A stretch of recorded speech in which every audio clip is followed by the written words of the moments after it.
And like this tea, I had hot water. I added this to it to change it.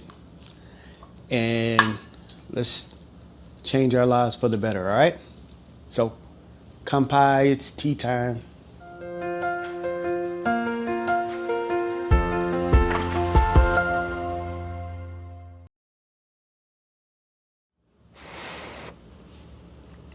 I was reading about Alfred Nobel. I don't know if you ever heard of the Nobel Peace Prize, but he's kind of the guy behind that. And the interesting thing about him was, and this is a story, I don't know if it's true, but I just read this, so I thought I'd pass it along to you. All right, so he was known for dynamite. He was known for dynamite, right? He invented dynamite. And just imagine this. He woke up in the morning. He woke up one morning and he read that. All right, Alfred Nobel. He got the paper, read that Alfred Nobel has passed away, and he died a very rich man uh, off of the mass production of his invention that killed millions of people. All right, and that's how he died. I mean, that's how he was known when he read this.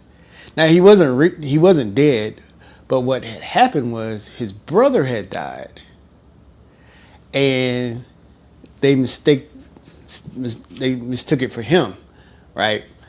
And they put their opinion on about who he was at that time.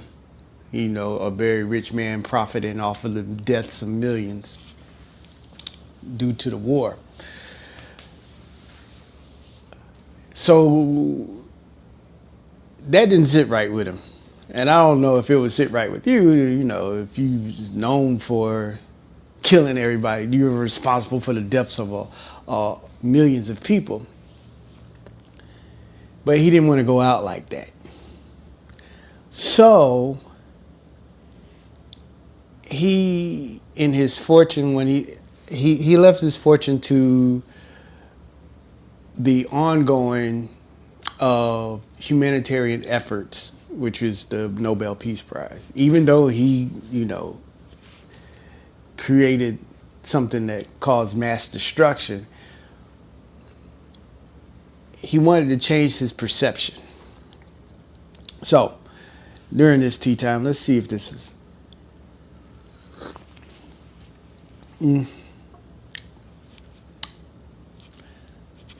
Nah, I need loose leaf.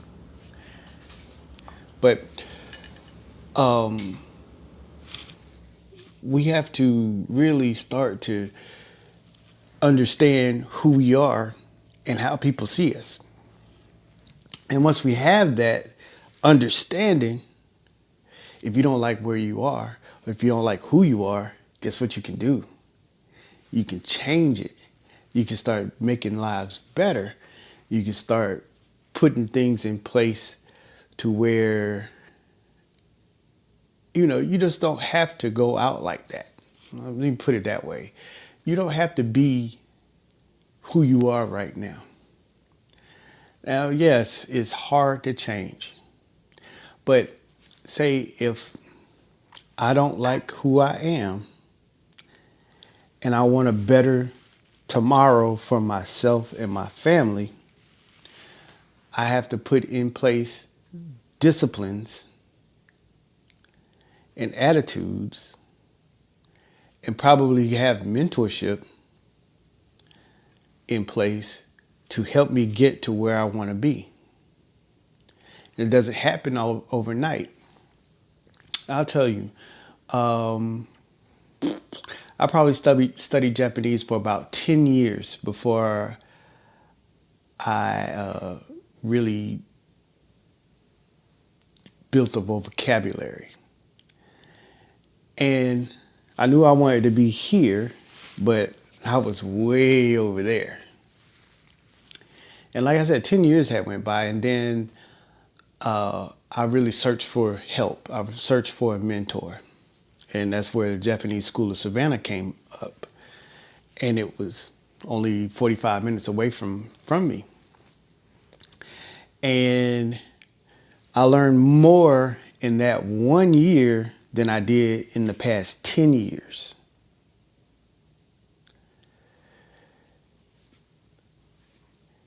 I learned more going to Japan. Well, I had the foundation from Japanese School of Savannah. So I always appreciate Mocha Sensei.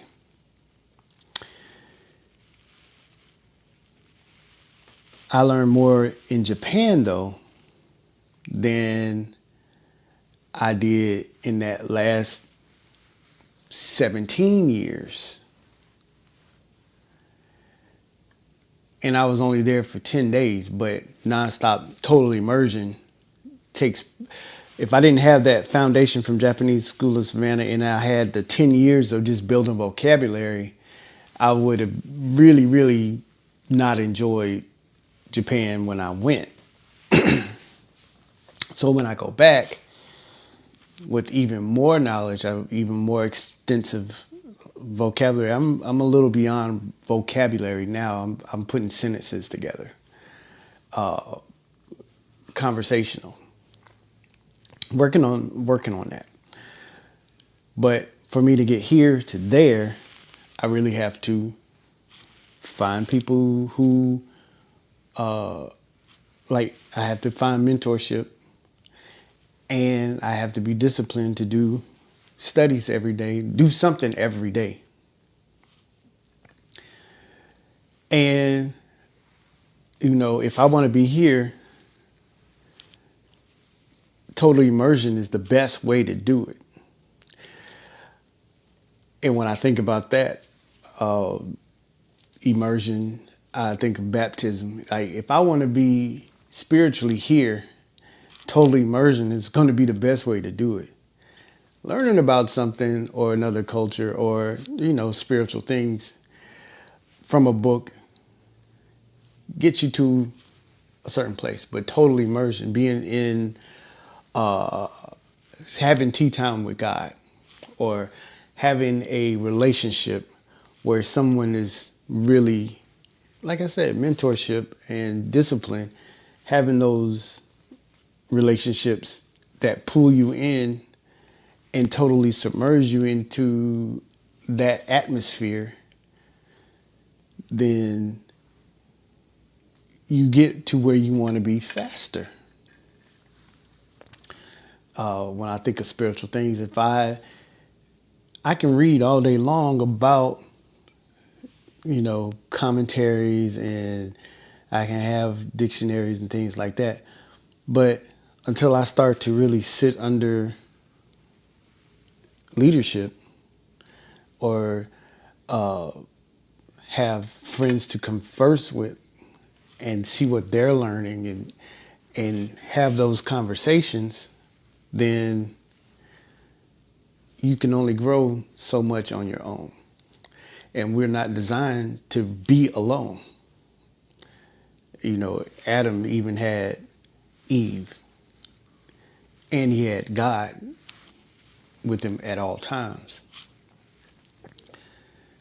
until they sinned. And God was still with them. But the more you submerge yourself into the knowledge or the place that you want to go, the more you find the people who are there and willing to help you. That's something you got to find those people. They're not looking for you. They might be willing to help you, but they're not looking for you.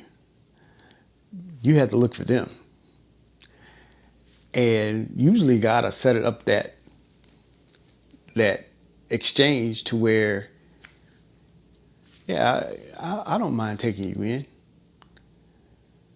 But like I said, they're not looking for you. You got to seek them You know, you have to ask. You have to seek and knock.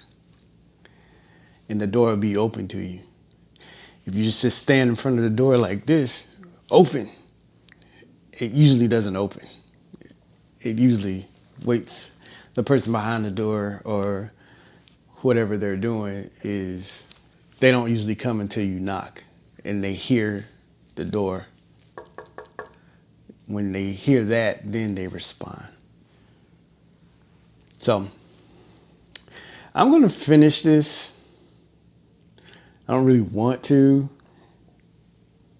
Maybe if I add a sweetener to it, but I try not to. But, you know, take that into consideration. Tomorrow, we're really going to start getting into personal development, you know, changing our lives for the better. All right? So I look forward to talking to you tomorrow. Kampai.